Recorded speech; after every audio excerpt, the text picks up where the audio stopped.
Every day, thousands of people around the world fall victim to one of the most sophisticated financial scams ever devised. It's called pig butchering, and it has quietly become a $75 billion industry built on manipulation, loneliness, and broken trust. The name itself comes from the scammer's own vocabulary. They fatten up their victims like pigs before slaughter, building online relationships over weeks or even months until their targets are emotionally invested enough to pour their life savings into fake cryptocurrency platforms. These aren't the crude phishing emails of the past. Pig butchering is a calculated operation involving psychology PhDs, professional scriptwriters, and entire call centers designed to study and exploit human vulnerability. The scam typically begins on dating apps, social media, or messaging platforms. A seemingly ordinary person initiates contact, someone who appears successful, attractive, and genuinely interested in a real connection. What victims don't realize is they're communicating with trained operatives following carefully written scripts, often working 12-hour shifts in guarded compounds under threat of violence themselves. These professional deceivers spend weeks building intimacy. They learn their target's struggles, dreams, and emotional triggers through sophisticated profiling systems. They send photos, they share stories, they remember birthdays, the relationship feels real, the connection feels genuine, and that is precisely the trap.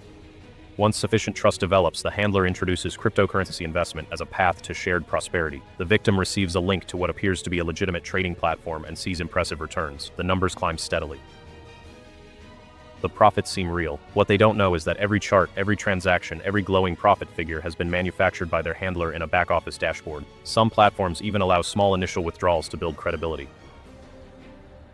A few $100s here, 1,000 there. Each successful cash-out reinforces the illusion, conditioning the victim to invest more aggressively.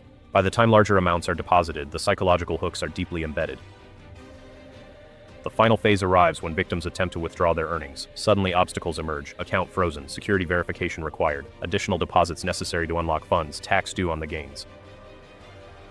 Desperation takes hold as victims pour in more money, depleting retirement accounts, borrowing from family, maxing out credit cards, convinced they can recoup everything if they just reach the next threshold. The psychological damage far exceeds the financial loss. Shame prevents many from reporting. They blame themselves for being fooled by someone they believed loved them. Some victims lose their homes, some lose their marriages, some lose their will to live. The emotional devastation is permanent, even when the money is eventually recovered, which is rare. Meanwhile, law enforcement faces impossible jurisdictional challenges. The criminal infrastructure exists primarily in Southeast Asia, with operations run by organized crime syndicates that operate with impunity, protected by local corruption and limited international cooperation. Compounds in Myanmar, Cambodia, Laos, and the Philippines house tens of thousands of workers, many of them trafficking victims themselves, lured by fake job advertisements, and then forced to scam others under threat of beatings, electrocution, or being sold to other syndicates. The human cost defies quantification. The United Nations estimates that hundreds of thousands of people are held captive in these compounds worldwide, with 60% of the workforce being forced labor, trapped in a cycle of digital exploitation that funds organized crime on an industrial scale. The money itself flows through cryptocurrency, then through sophisticated mixing services designed to obscure its origin. From there, it crosses borders, gets converted to cash, and disappears into shell companies, real estate, and luxury goods. Chinese money laundering networks handle the bulk of it, processing billions in pig butchering proceeds annually through underground banking systems that have operated for decades. Law enforcement has started to fight back. In 2023, the FBI's Operation Trojan Shield and similar international efforts resulted in major arrests and seizures, but the syndicates adapt, they relocate, they rebuild. For every operation shut down, 3 more open in its place. The economics are simply too attractive. A single call center can generate millions per month, and the operators face minimal risk in jurisdictions where corruption is endemic and extradition is rare. Understanding pig butchering is the first line of defense against an enemy that knows no boundaries and shows no mercy. If someone you've never met in person is guiding you toward an investment platform, that's not opportunity, that's the hook. If a romantic interest you've only known online starts asking about your finances, walk away. If a platform won't let you withdraw without paying additional fees, it was never real to begin with. This isn't just financial crime.